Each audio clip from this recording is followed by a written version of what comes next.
Λοιπόν, θέλω να μου πεις λιγάκι τη σχέση σου με το shopping. Ψωνίζεις συχνά? Η αλήθεια είναι όχι πολύ συχνά. Αυτή είναι η αλήθεια. Τι ψωνίζω? Φόρμες.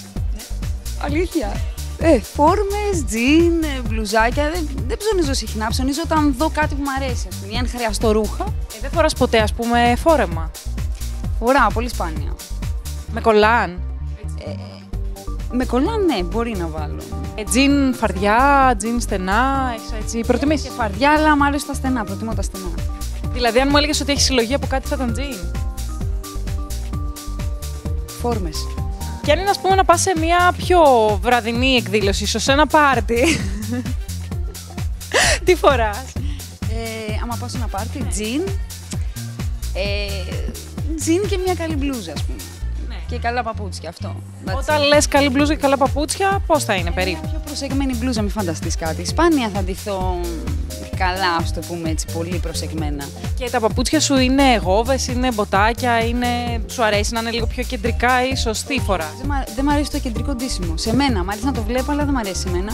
Εγώ φοράω τζιν, μπότες, αθλητικά. Η σχέση σου με τη μουσική και ό,τι ακούσα από το ραδιόφωνο σε έχουν επηρεάσει τον τρόπο που ντύνεσαι? Το στυλ σου είναι επηρεασμένο από τη μουσική?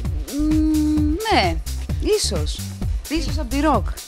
Έχω t-shirts με συγκροτήματα, πολλά. Αγαπημένο? Θα πω, εντάξει, τι να πω, Dire Straits. Στον ελεύθερο χρόνο σου τι κάνεις?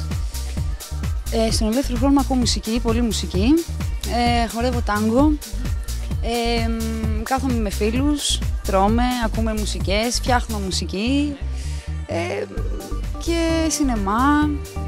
Γενικά έτσι με το σώμα σου, προϊόντα ομορφιάς, κρέμες, body lotions, τέτοια χρησιμοποιείς? Ναι, μου αρέσουν οι κρέμες στο body shop.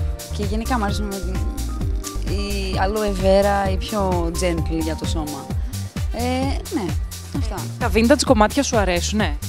Μπορεί δηλαδή να ανακαλύψεις έτσι ένα μικρό μαγαζί με vintage και να μείνεις λίγο με τις ώρες να ψάχνεις? Full, ναι, αυτά είναι τα αγαπημένα μου μαγαζιά. Αγοράζεις ήδη για το σπίτι? Full. Και έχεις αδυναμία? Είμαι λίγο junkie με τα αντικειμενάκια, με τα λαπατέρ, τα κουτάκια, τα καδράκια, ναι, παίρνω πολλά. Και αν, ας πούμε, πας σε ένα ταξίδι κάπου, θέλεις να έχεις έτσι κάτι αναμνηστικό?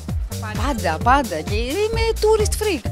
Τα σάκια που γράφουν πάνω Μπαρσελόνα. Έχεις κάποια σχέδια για την χρονιά που έρχεται? Ετοιμάζουμε με την μπάντα μου ένα άλμπουμ. Και πού θα σας βλέπουμε, θα κάνετε κάποιες εμφανίσεις? Ναι, θα κάνουμε live. Είναι βασισμένο όλο το project στο live. Τις οποίες θα τις μαθαίνουμε από τον Ελευκό. Ναι. Ευχαριστούμε πάρα πολύ. Ευχαριστώ και εγώ, χάρηκα πολύ. Γεια σας.